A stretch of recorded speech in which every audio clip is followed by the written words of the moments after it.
la precariedad, que habría aquí hacer una distinción primera y muy sencilla y muy fácil, es la precariedad como concepto dentro de la práctica artística.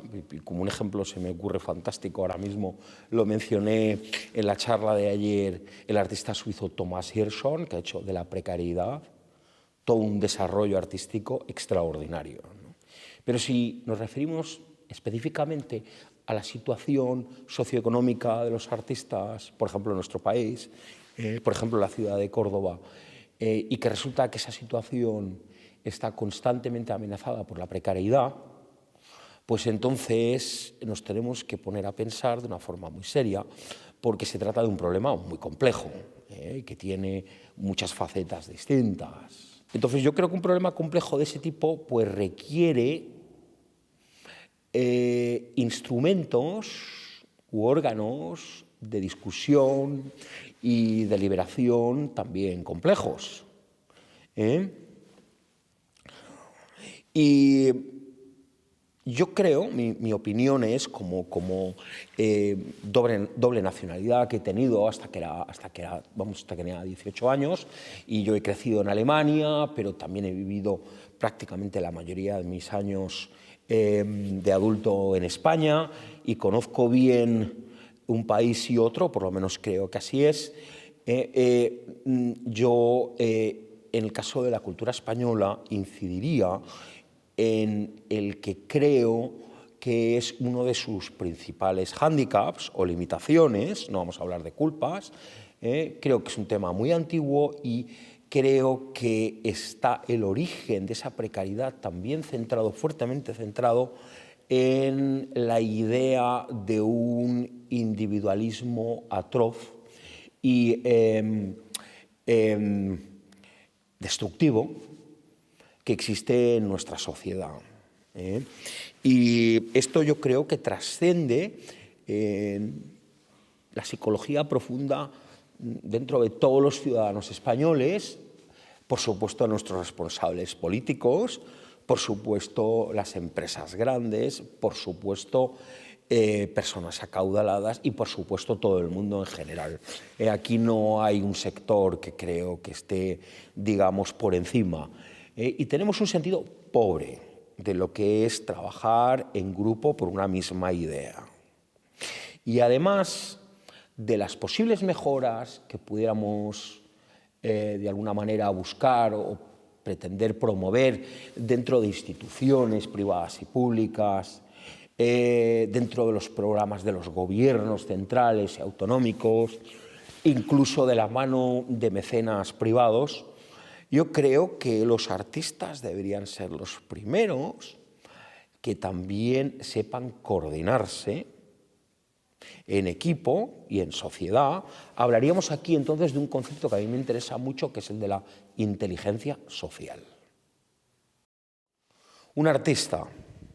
Bueno, depende qué tipo de exposición y qué tipo, digamos, qué tipo de tarea te ha sido encomendada, ¿no?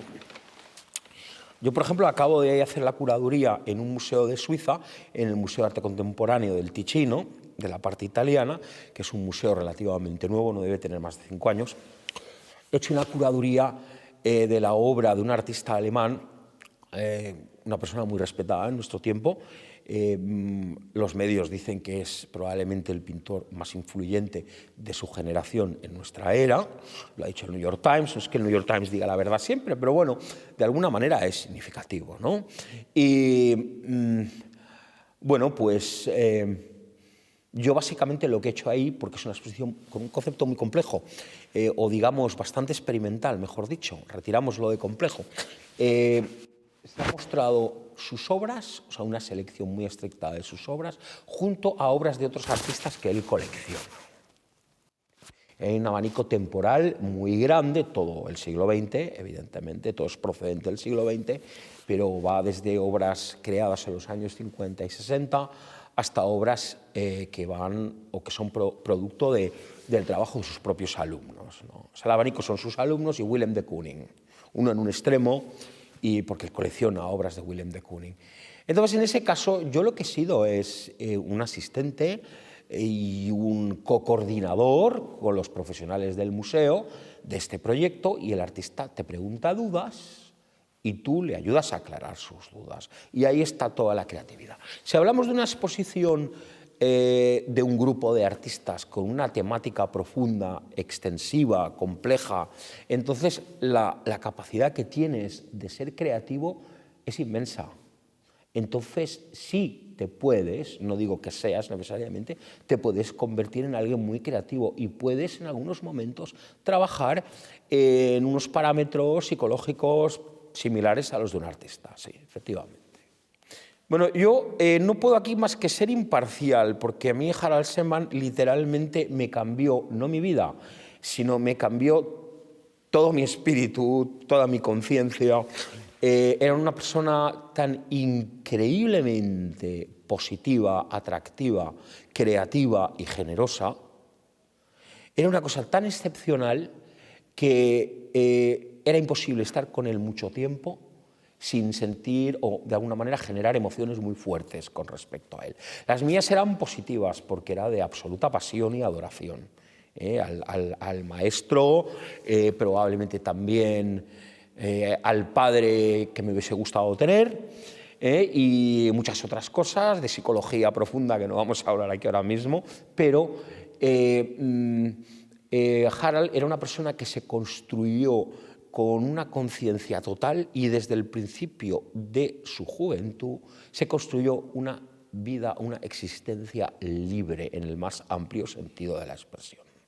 Es la persona más libre que he conocido. Puede ser que haya habido otras que han existido antes o durante, pero que yo he conocido es incuestionablemente la persona más independiente y libre, y al mismo tiempo ha dejado un legado de aportaciones a la historia del arte extraordinario. Entonces, ¿cuál ha sido para mí digamos, la mayor, en términos convencionales, lección que yo he aprendido con él? Precisamente a saber pensar en la manera o en la medida en que puedas ser lo más libre posible, pero aportando cosas, evidentemente, a los demás. Esa es, sí, la experiencia con él, la principal. Bueno, si queremos que el tejido cultural de este país no solo se estanque y entre en una dinámica estática, ¿sabes?, y no sea más que un sujeto pasivo, que cuando se es pasivo, con esta imposición cero al dinero que tenemos en la sociedad actual, perdón, no quería decir imposición, quería decir oposición, cero. Cero que tenemos al dinero en nuestra sociedad. Si queremos que la cultura no se convierta en una birria, es una palabra tradicional española, los proyectos como Córdoba, Ciudad de las Ideas, son absolutamente necesarios.